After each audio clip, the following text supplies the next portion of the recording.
Hello, guys. Thank you very much for tuning in. My name is Kendama, right here in Colombo, 16 kilometers away from the capital city, Luanda.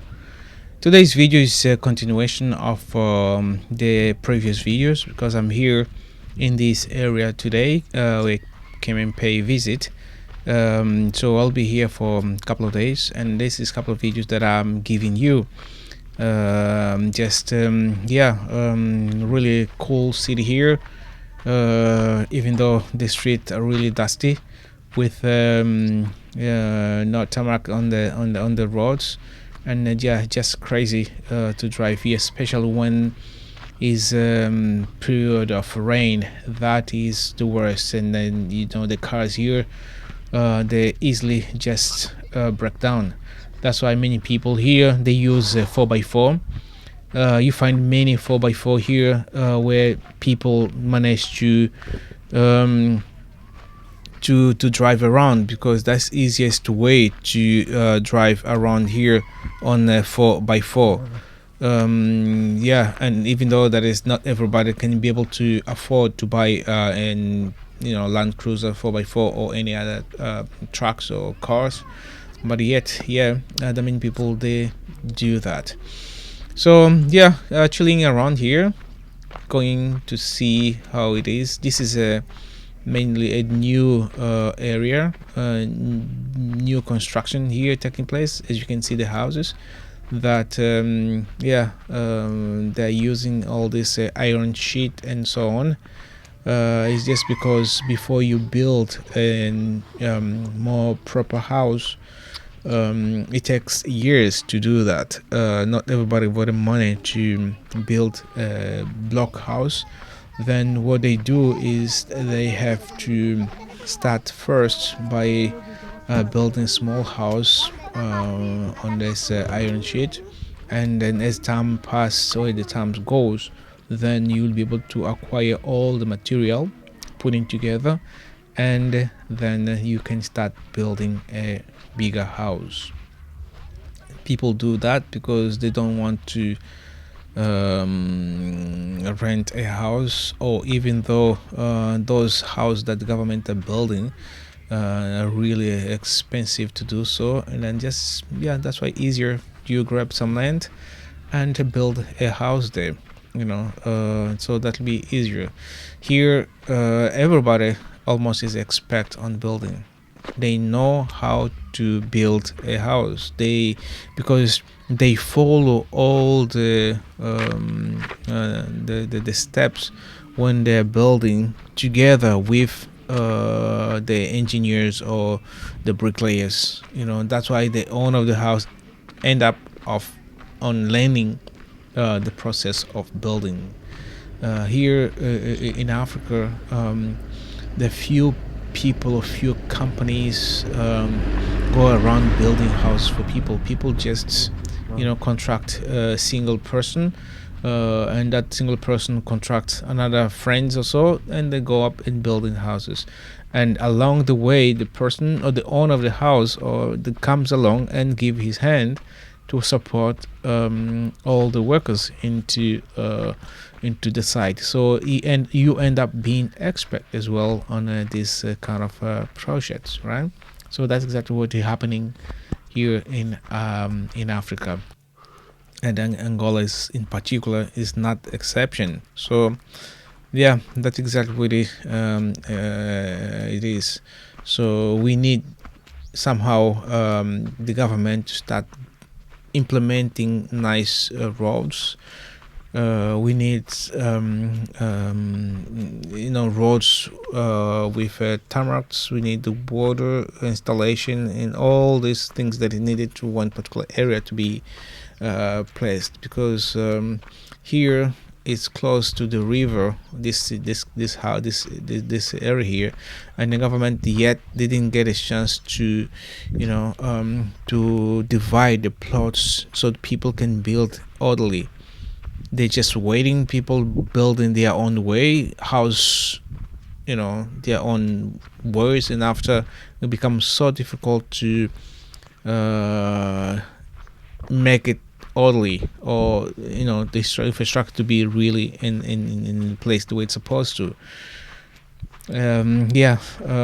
As you can see, this street here, I don't know if you notice, there are two power line here, and I don't understand why do they have a two power line. They supposed just to have one, and the one carrying for the lights, it should be just on the same, using the same poles, but one is transporting the lights, I don't know where to where, and the other one is transporting the lights, or the light, in order to lit the streets.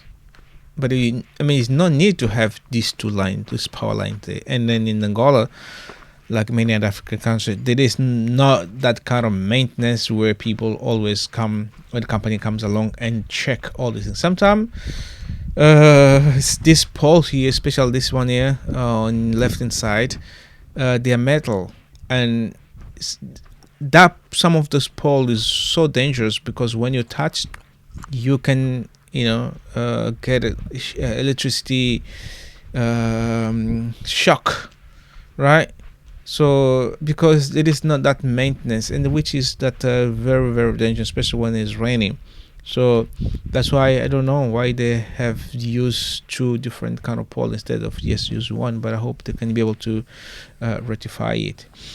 On this area here is more now as a Catholic church, where they came here, occupy so massive land. They are everywhere in the country, as you know, that the Catholic is very huge in Africa, and especially in Southern Africa, in Angola in particular. And these people here acquiring really huge piece of land, and where they implement all their church. So in order to indoctrinate the people here, which is never been Christians by to begin with, here the people have been praying their African god, but with Christianity they brought all this how to call this church with a purpose, in order to indoctrinate, in order to make us not loving ourselves. And there is a video, the king of Leopold of Belgium, he used I don't know if I have one that I will play for you guys, where he used, or I mean on his speech, sending a missionary to Africa in order to mislead the population. So that's exactly what they did in the past, and this is what they're still doing today. And if we don't wake up, then we'll be in big trouble the way we already are. All right. So but I don't want to keep on talking here. I just want you guys to see how it is. I would love you to subscribe to this channel here, give you a thumbs up, and see you in the next video. Remember, I already started announcing that I'm traveling sometime soon to Europe. I'll go and see how it is that part of the planet, and when I return, I'll do a tour of the entire country here in Angola, as well as after the African continent. So but for that I'll need your support, because traveling has never been cheap. It's very expensive, and especially if you're talking about well, at least when you travel in Europe, it's not that expensive traveling one country to the other, but traveling in Africa is insane. It's really complicated, very very very very much complicated. They made it to be like this. I don't know why, but it's lacking of unity. But anyway, when you come there, we'll be discussing about this issue. Thank you very much, and see you soon.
Say hi.